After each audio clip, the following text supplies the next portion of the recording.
Alors, Rabotai, donc on va essayer de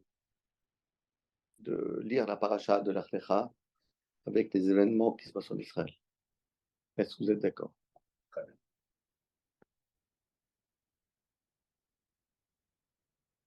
Sachez que dans notre paracha de Lech Lecha, on parle de la naissance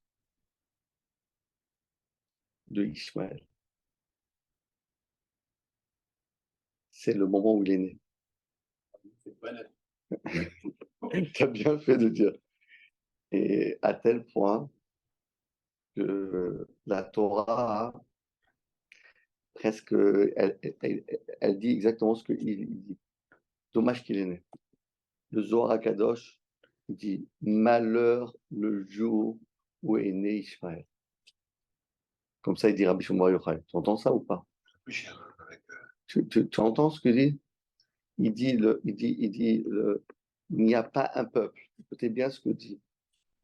Il n'y a pas un peuple qui va faire du mal. Ça a déjà passé. On a vu le mal. On n'a pas besoin de le faire une deuxième fois. C'est OK avec une fois, ça suffit. Autant que Ishmaël. D'ailleurs, pourquoi on a appelé Ishmaël Ishmaël? Alors, il y en a qui comprennent, faussement d'ailleurs, Ishmaël, que Hachem, il a écouté sa prière. Ishmaël. Non, c'est pas ça. Ça sera jamais dire ça. Ishmaël, que Hachem, il va écouter les prières des bénis Israël et il va les sauver de la main de Ishmaël. Ishmaël. Hachem va écouter ce que Ishmaël fait aux Juifs et de cette manière-là, Hachem, il va les exterminer de la terre. Mais ce qui est très, très, très difficile, c'est ce que je vais essayer de vous expliquer aujourd'hui, c'est comment se fait-il que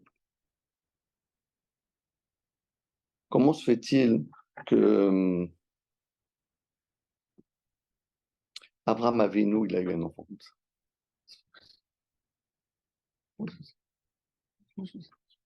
Comment est-ce possible qu'Abraham Avinu, qui était l'homme, le croyant, Abraham Avinu, c'était notre père, Abraham, Yitzhak et Jacob, comment, entre des guillemets, on peut être des cousins avec ces gens-là? C'est pas nous, quoi. C'est pas possible que le même papa, il a un enfant comme ça, un enfant comme ça. Et comment est-ce possible que Abraham Avinu, il n'a pas, ça veut dire, il a eu la mauvaise chance.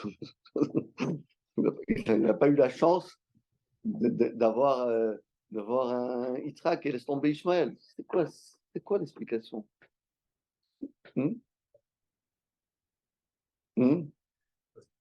Alors, est-ce que vous avez compris la question?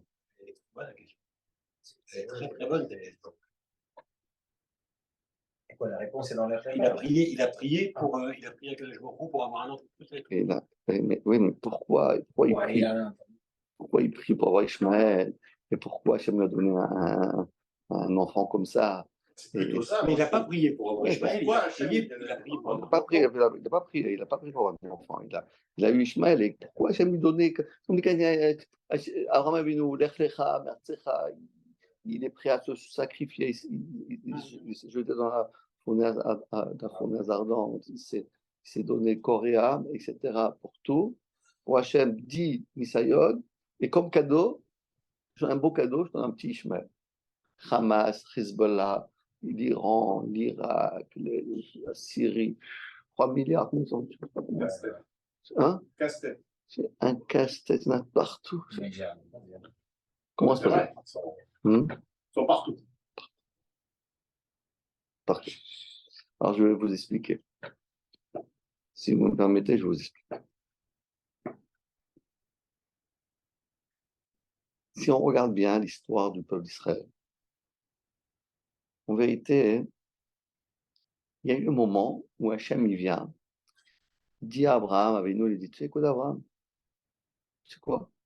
Ton nom, c'est plus Abraham. Tu vas t'appeler Abraham. Bon, ok.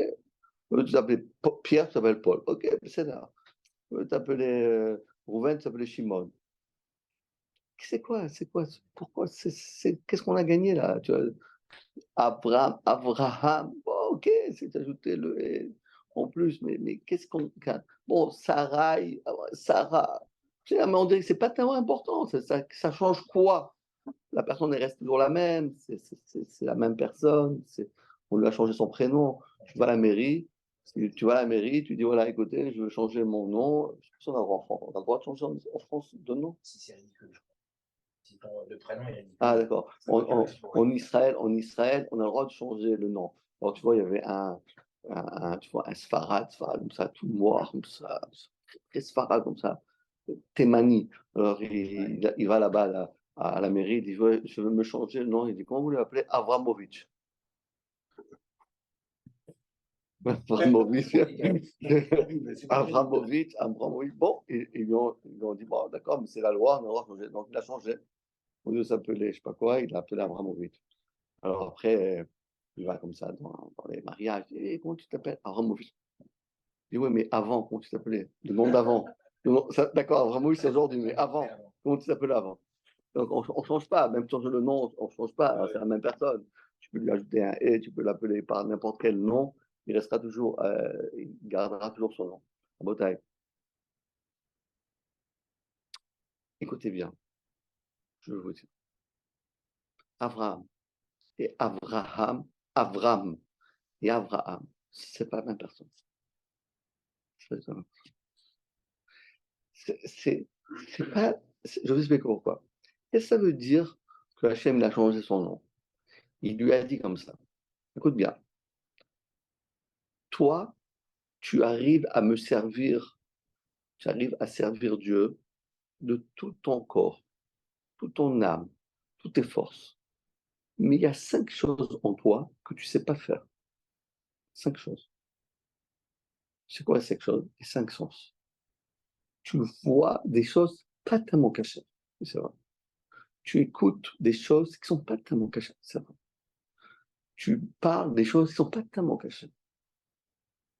Tu respires, tu ressens des choses qui ne sont pas tellement cachées.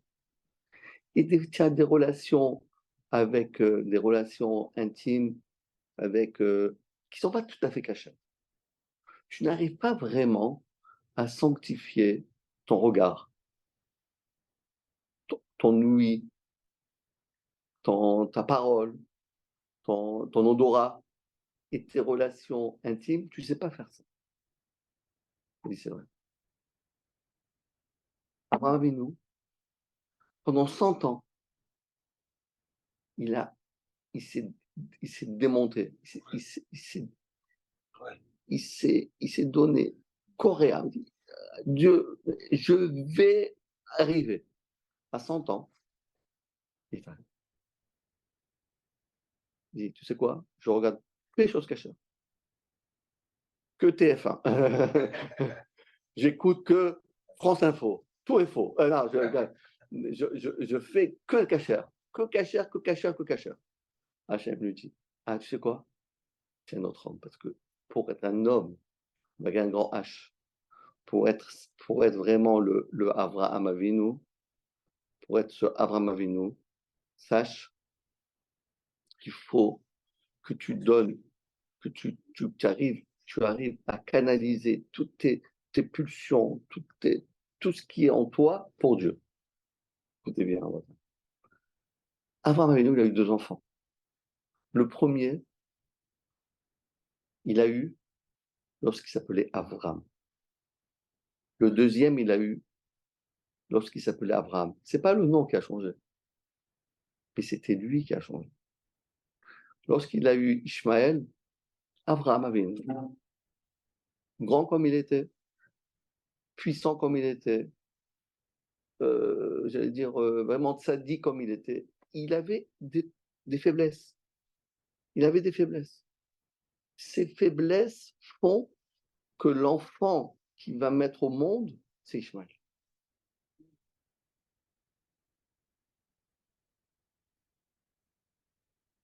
Parce que celui qui veut être le père de la nation juive, ne peut pas avoir de défauts. Si, c'est vrai que nous, on a plein de défauts, mais on n'est pas le père d'une nation. C'est comme, on va prendre un exemple.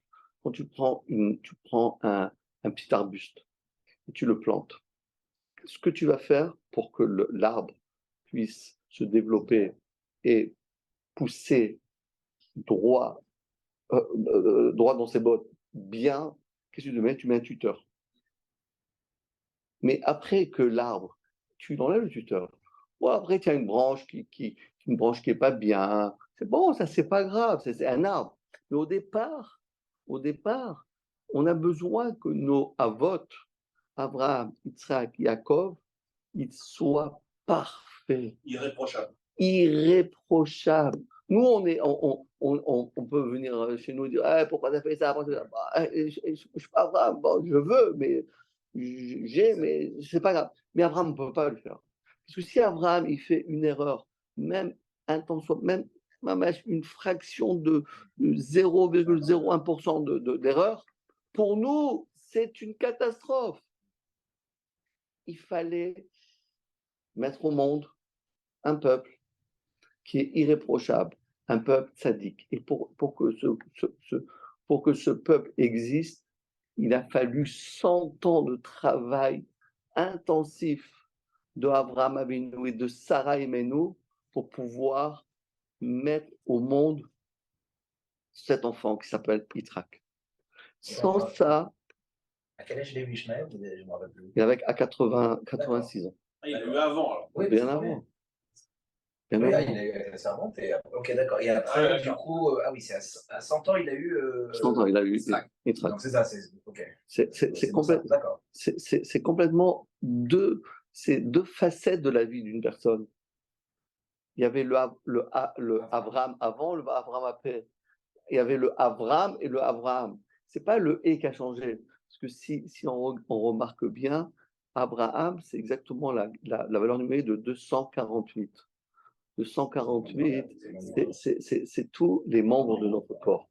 Mais si tu l'enlèves à Abraham, c'est pas 248 qu'il a, il a 243. Il lui manque les 5. Il lui manque les 5 sens. C'est sûr qu'il était bien aussi, mais il n'était pas à fond. Mais pour Abraham, on peut pas. Pour Abraham, il peut pas ne pas être à fond dans tout. Il doit sublimer. Les conséquences, elles sont terribles. Terribles. Oui, mais... Alors, je vais vous dire une histoire. Et c'est à partir du moment où il a eu Yitzhak où il a rajouté le et. Enfin, oui. C'est à ce moment-là. À ce moment-là. Okay. Juste avant, pas après. Non, avant. Avant. Dans la Torah, on voit Abraham Avinu, Hachem dit tu vas t'appeler Abraham. Hachem il dit et maintenant tu peux avoir un enfant et 9 mois après il a eu Yitzhak.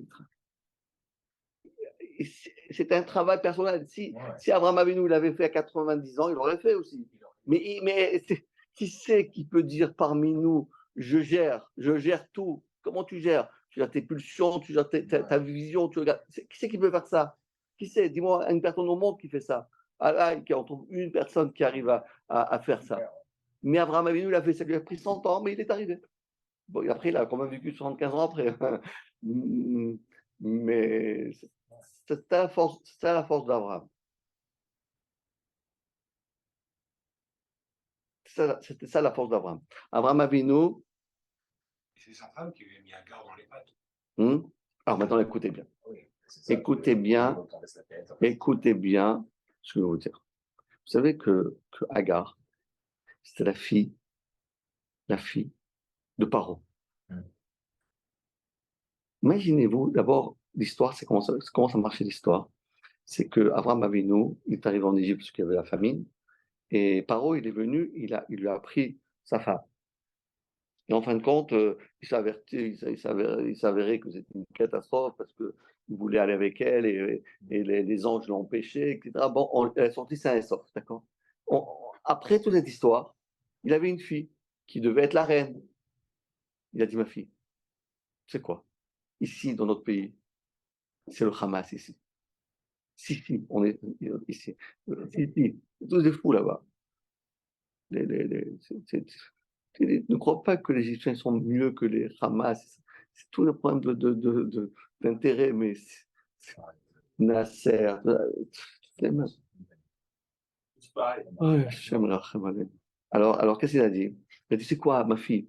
Tu veux un conseil? Va, deviens servante chez Abraham, mais ne reste pas dans ce pays pourri.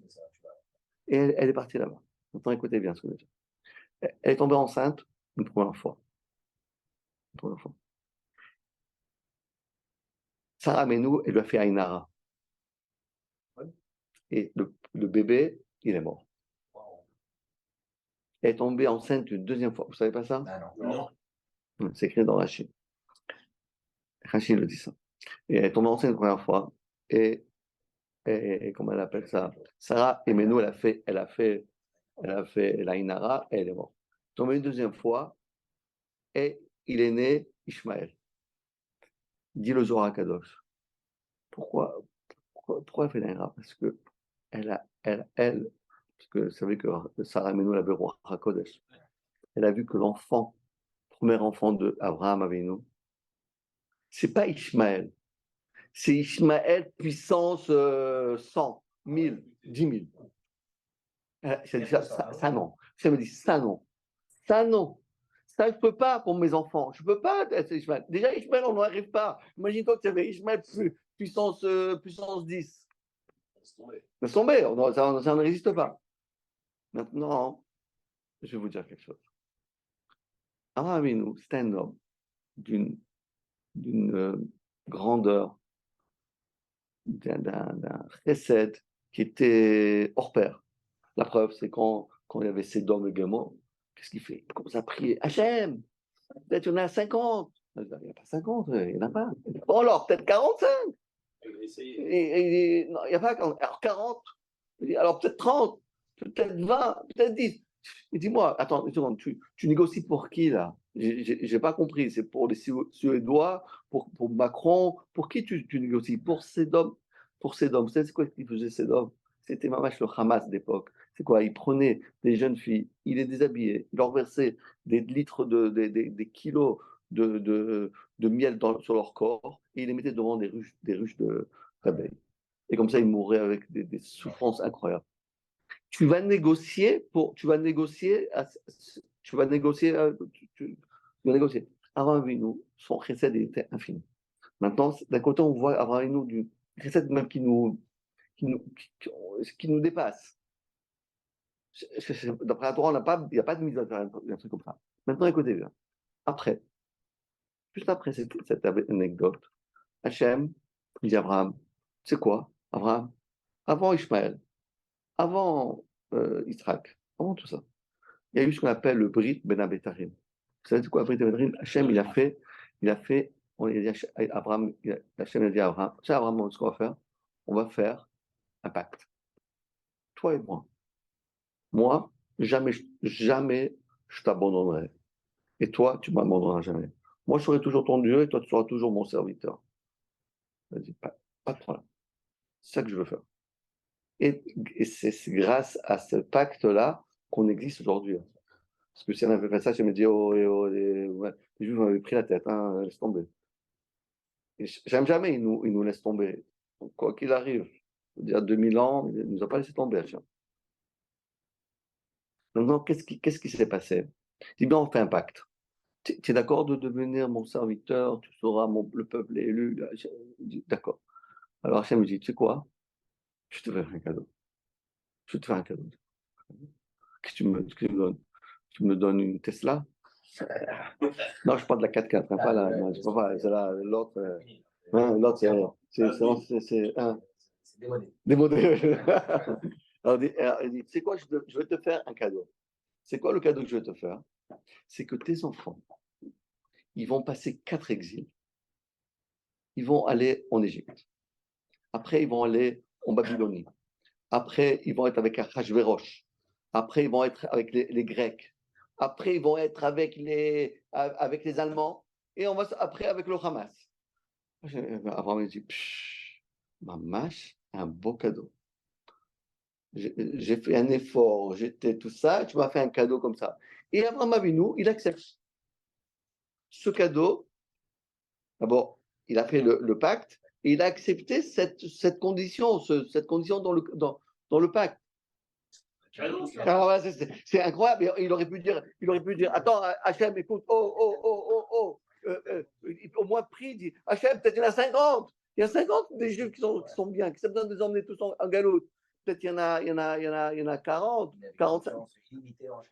Oui, mais quand même, il doit au moins négocier avec lui. Pourquoi tu négocies pour des goyim et pour tes enfants, tu acceptes. Ah d'accord, tu veux que mes enfants ils vont passer 400 ans en Égypte, là, c'est là. Tu veux maintenant que à Be'eri, ils ont fait des atrocités qu'il n'y a même pas de nom pour expliquer. 1500 juifs les ont massacrés d'une manière affreuse, 3000 blessés,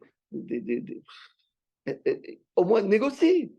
Pourquoi Abraham Avinu n'a pas négocié? Mais Hachem, je veux être ton serviteur, mais ne me fais pas c'est des cadeaux empoisonnés, c'est un cadeau ça. Pourquoi tu me fais des trucs comme ça, moi? Pourquoi tu me fais de ça? Pourquoi? Moi, je suis d'accord de devenir le peuple juif. Alors, au moins, tu dis, voilà, c'est un cadeau, tu vas voir, tu seras toujours des rois, tu seras toujours bien, tu auras plein d'argent, tu auras plein de capotes, tu n'auras pas besoin de faire quoi que ce soit. Pourquoi? Et au moins négocie, je ne comprends pas. Si pour toi-même, tu dis, non, Hachem, je t'en prie, je ne veux pas ça, je veux que tu me donnes la bracha, je veux ça. Au moins fais ça. Rabotai, écoutez bien, je vais vous dire, parce que c'est un truc incroyable. Machal, est-ce que tu as compris la question? Machal et Madavardon. Abraham Avinu, il savait une chose. Comme un parent, un papa, il a son enfant qui est malade. Il va voir il va voir le médecin. Il dit, écoutez, monsieur, votre enfant il doit passer il doit être opéré. Et oui. Si vous voulez le garder en vie, il doit être opéré. Si vous voulez le perdre, laissez-le comme ça. Mais si vous m'écoutez, votre enfant est en danger de mort. Ou bien vous l'opérez et vous le sauvez, ou bien vous le laissez tel quel, peut-être il vivra 1 an, 2 ans, et après c'est fini. L'opération, c'est pas de la rigolade. Il s'est opéré, une opération, c'est anesthésie générale, il doit rester 1 mois à l'hôpital. Mais je vous garantis qu'après, il sortira Bari, Véchalem, en bonne santé, jusqu'à 120 ans. Qu'est-ce que vous faites? Vous le faites ou vous ne le faites pas? Tu vas négocier avec le médecin, tu dis, écoutez, médecin, vous savez quoi? Faites que la moitié. Faites la moitié de l'opération, votre moitié laisse tomber. Vous savez, non, non, non, non, non, non, non. Non, on va repousser l'opération dans 1 an. Non, non, non, non, vous savez quoi? Faites pas une opération, donnez des médicaments, donnez-lui des comprimés, des aspirines. Donnez des aspirines. Mais ça ne marche pas. Il faut faire l'opération. Écoutez, Rabotai. Avant, nous, il a compris une chose. Que lui-même, sa descendance, le peuple d'Israël, les bénis d'Israël, nous, on a besoin d'avoir une opération. Ça va être dur, très dur. Des centaines, des milliers d'années dures, mais à la fin, on vivra à tout jamais parce qu'on aura le Olam Haba. C'est vrai que dans ce Olam Haba, ça va être dur. C'est pas de la rigolade. Ça va prendre 6000 ans. On va passer des moments très, très difficiles. Mais sachons où on va. Pourquoi Hachem nous envoie tout ça? C'est pas pour nous faire du mal, c'est pour nous guérir. Parce que tout ce qui s'est passé à Be'eri, au Tef Aza, à Gaza, tout ce qui s'est passé, et ce qui s'est passé depuis toujours, dans tous les exils, dans la Shoah, ce qui s'est passé dans l'Inquisition, ce qui s'est passé en Pologne, dans tous les pays, dans les pays arabes, les pays. C'est quoi tout ça? C'est pas Hachem, tout ce qu'il a fait, en réalité, c'est pour nous donner la vie future. Paye cher, Raph, Très, très cher.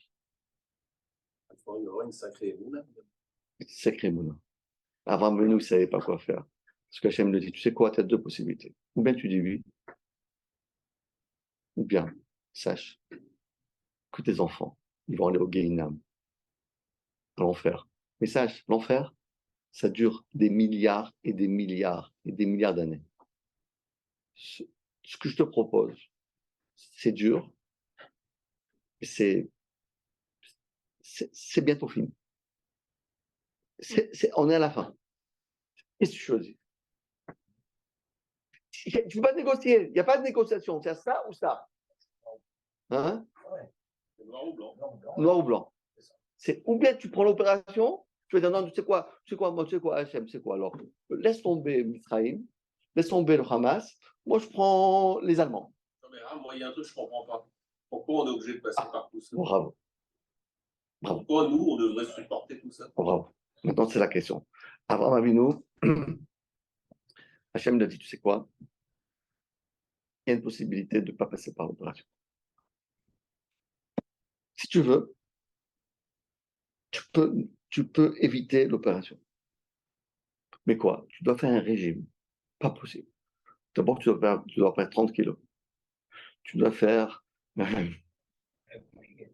2 heures de sport. Tu dois.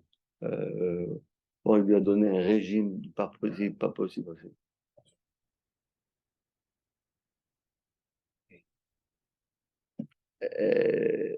Alors il a dit, écoute, je prends. Je ne sais pas si tout le monde va y arriver à faire ce régime, parce que c'est un régime très très dur. C'est pas un jour, c'est pas 2 jours, c'est toute la vie que tu vas faire un régime. Plus de pizza, plus de bourra, plus de... Attends,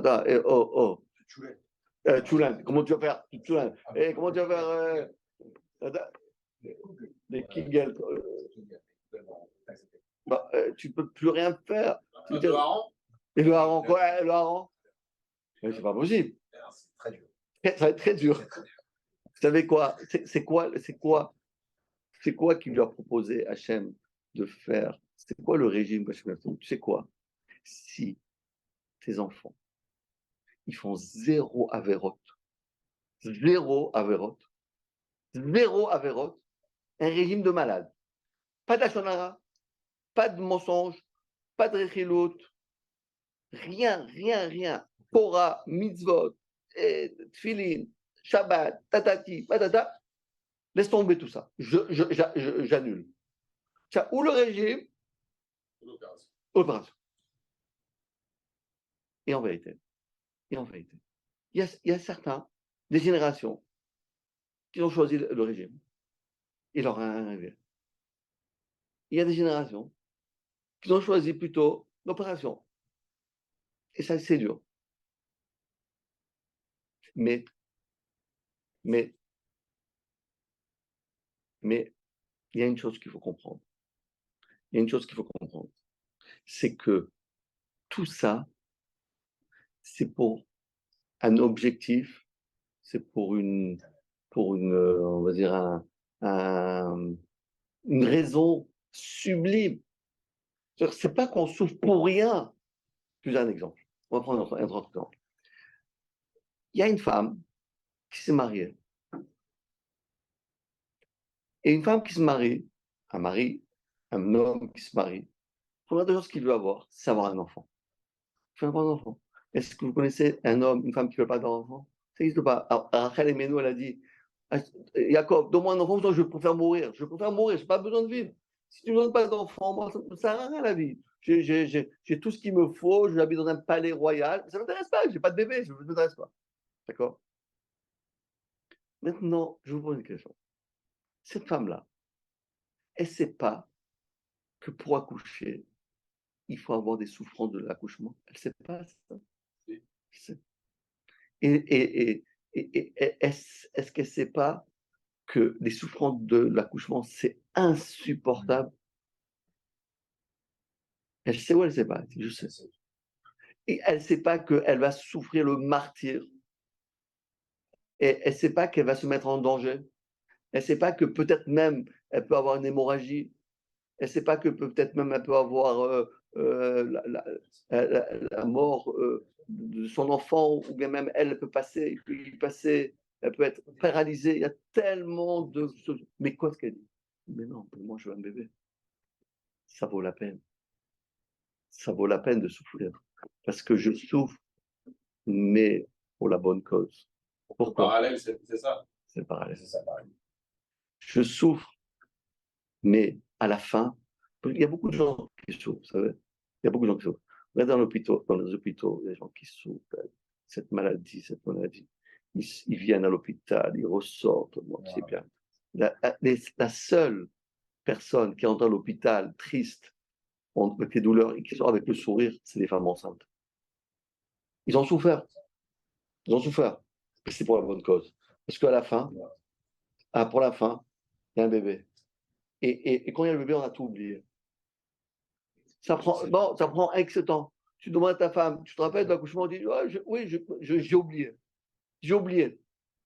J'ai oublié. Demande à toutes les femmes, ils oublient. Hachem, il a fait qu'on oublie. Oui, la difficulté de l'accouchement. Oui. La difficulté de l'accouchement. C'est sûr qu'ils la connaissent, c'est pas qu'ils sont pas folles. Sûr, non, mais c'était tellement beau ce qui se passe après. C'est un monde tellement meilleur. Ce qui se passe après, c'est la même chose. Il faut savoir une chose. C'est vrai qu'on souffre. Mais quand on souffre, c'est pour une bonne raison. C'est parce qu'à la fin, on aura un bébé. Vous savez comment il s'appelle ce bébé? L'Olam Haba. Le Gan Eden. Le jardin d'Eden. On a souffert, c'est vrai, on souffre. Parce que chaque souffrance, c'est comme une contraction. Vous savez comment ça marche un accouchement? C'est des contractions. Une contraction, une deuxième contraction. Et plus on avance, et plus les contractions montent. Ils montent. Après, ils sont insupportables. Insupportables jusqu'au moment où, whack, Mazal Tov. C'est exactement ce qui se passe. Si vous remarquez bien, c'est exactement. Encore une contraction. Encore une contraction. Encore une contraction. Et là, Mamash, là maintenant, c'est une super contraction. Et chaque fois qu'il y a une contraction à Botaï, nous, ce qu'on doit faire, c'est prier Dieu que c'est la dernière. C'est la contraction que, comme ils appellent ça dans la médecine, ils disent, il faut pousser pour que le bébé sorte. Il faut pousser. Il faut pousser pour qu'il sorte. Alors c'est vrai que c'est vrai qu'on doit souffrir. On souffre en vérité, tout simplement, parce qu'on n'est pas assez bien. Il faut pas venir et réclamer à Dieu pourquoi Dieu, où tu étais Dieu, où tu étais Dieu à Auschwitz, où tu étais à Be'eri, où tu étais à Simchat Torah en Israël. C'est pas ça. Où toi tu étais. Où toi tu étais, toi, pas Hachem. Vous savez ce qui se passait là-bas? Vous avez entendu ce qu'ils ont fait là-bas? Ils ont fait venir 3 Bouddhas. 3 Bouddhas. J'ai un copain d'Israël, il m'a dit. 3 Bouddhas, ils ont payé une somme astronomique. Ils dansaient.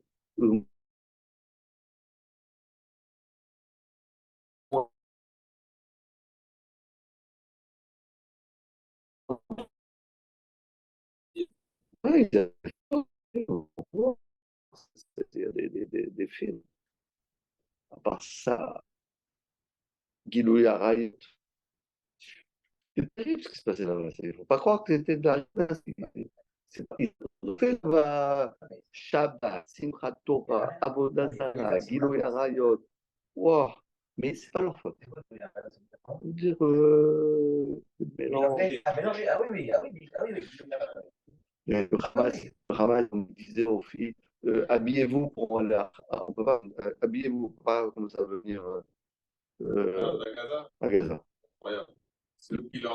Il leur donnait, il y a un film, le gars Hamas, il leur donnait, et il disait, oh, tu ne peux pas te prendre comme ça. C'est fou quand même, non? C'est fou.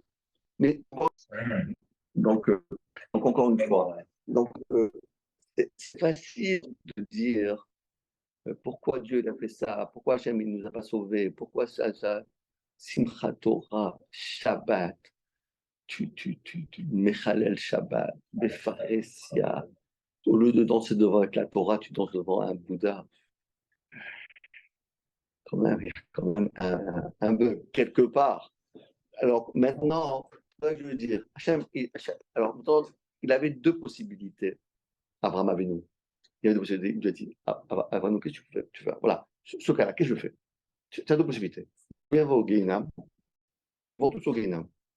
Mais pas, c'est fini. Jamais. À tout jamais.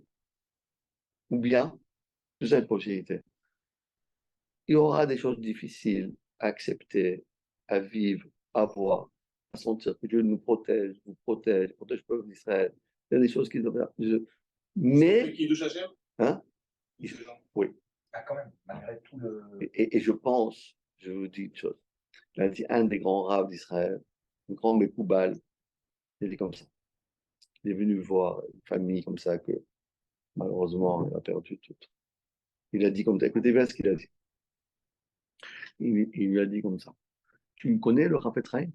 Je ne connais pas le Raphet Chaim. Je suis jeune, je ne connais pas vraiment. Mais tu as entendu parler? Oui, j'ai entendu le Raphet Chaim. C'est le grand sadique, là, on parle de lui. Elle n'a jamais dit de la chanra de sa vie. C'était tout ça, il a dit. Tu imagines un instant dans le ciel où c'est qu'il peut être? C'est la chaîne, je ne sais pas, moi, je ne connais pas là-bas comment ça marche, mais j'imagine que c'est un truc, il va avoir tout le kavod, et les malachim, et les anges, et Hachem. Donc, c'est un homme que de sa vie, il n'a jamais dit de la shonara. Il a vécu presque 100. Mais par exemple, il n'a jamais dit de sa bouche à la shonara. Il n'a jamais dit un mensonge, il n'a jamais dit une parole. Euh, bon, à part tout ce qu'il faisait. Alors il dit, tu sais, ton fils, tu vois ta fille, elle est plus haute, dans un endroit encore meilleur que le Raphet Chaim. Parce que on a une règle. Dans le Zohar, c'est écrit que celui qui meurt parce qu'il est juif, pas parce que. Pourquoi ils ont tué? Pourquoi ils ont tué? Parce qu'ils sont juifs. Si c'était des Allemands ou des Français ou des Américains, ils n'auraient pas tué. C'est des juifs, c'est tout. Ils sont contre les juifs. Parce qu'il faut savoir une chose, que le Ishmaël, il déteste les juifs. Pour eux, les juifs, c'est leur seul tikkun, c'est des mots qui doivent disparaître de la terre. Ils les ont tués que pour juifs. Celui qui meurt à Kiddush Hashem, comme ça dit, Kiddush Hashem, lui, il est encore plus haut que le Chafetz Chaim, que le Chazonish. J'allais dire même Baba Saleh. Tu penses que Baba Saleh, tu imagines un peu où c'est qu'il est Baba Saleh? Ils sont plus hauts que. Une sorte de grande religion, là.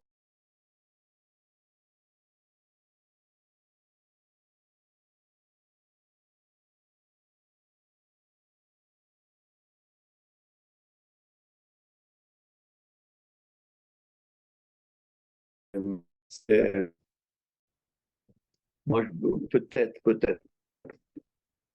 parce que c'est un peu osé de dire ça. Moi, je le pense personnellement. Vous faites ce que vous voulez avec ce que je dis maintenant, avec ce que je dis avant. Vous êtes obligé d'accepter. Mais celui-là, vous pouvez. Non, je pense que Hachem, il aimait tellement ces gens-là.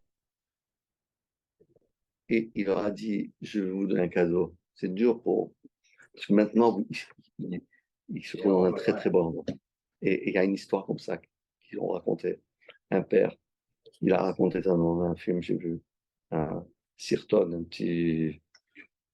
Une vidéo, une petite vidéo là. On voit plein de vidéos comme ça. Il dit que son fils, il est revenu en rêve. Tu dis ouais, ben, mais alors, qu'est-ce qui t'est arrivé? Il a dit, mais papa, tu n'as pas compris. Je suis bien là-bas. Je te rends même pas compte où je suis. Je suis bien là-bas. Il a eu de la peine, peut-être, Hachem, de voir tout ça. C'est possible, comme ça. Et c'est presque, il les aimait. Il savait qu'ils allaient partir dans n'importe, ils allaient partir faire des choses très très graves. Et peut-être il les a sauvés de cette manière. Je sais pas. Ouais. Je sais pas. Ouais. Et donc c'est ça que je veux dire. Qu'en fin de compte, nous maintenant, notre rôle à nous, c'est de prier Hachem que ça donne la contraction. C'est la bonne. Maintenant, parce que ça y est, on en a eu suffisamment des contractions, ça y est, ça suffit. Non, là, sans rien faire, on est. Voilà. On est plus week-end. C'est ça qui est bien. Bon, de toute façon, les Motorola, C'est incroyable. C'est-à-dire, quand je vois le nombre d'agressions actuellement en France, parce qu'on est juif. il y a un grand nombre d'agressions. Mais à Londres, t'as pas vu à Londres, hein? Oui, mais c'est À Londres, la impressionnant. vidéo, Hein. elle est. Impressionnant. On a tué des juifs. Ah ouais, mais c'est un truc de fou. À Londres, je l'ai plein. De toute façon, c'est un. Le gouvernement, hier, il a annoncé 588 questions antisémites en France. Attention, agression, c'est Il y en a pas beaucoup de orales. violence. Hein, Orales. des mecs Il y en a beaucoup. Vous savez qu'il y en a beaucoup qui ont levé leur maison. C'est sûr. Beaucoup qui ont chez eux. On m'a appris ça tout à l'heure. Non, non, mais les 588, c'est pas des agressions. Non, non, il y a des tags. Ah ouais, voilà, c'est ça. Non, mais c'est une agression. Hein, c'est pas, Ok, les amis, on va faire vite si vous voulez. Je vous dérange pas. Il m'a dit. Plein, les J'ai enlevé ma maison. Non, non. C'est exactement ce qu'il ne faut pas faire, non? Ah bah non. Ça dépend où t'habites, mais Évidemment, c'est la chose qu'il ne faut pas faire. il faut pas faire ça. Merci Rav, merci beaucoup. Ah, voilà. Merci. Ça va. Allez, n'embêtez pas. Merci. Merci à vous. Bonne soirée.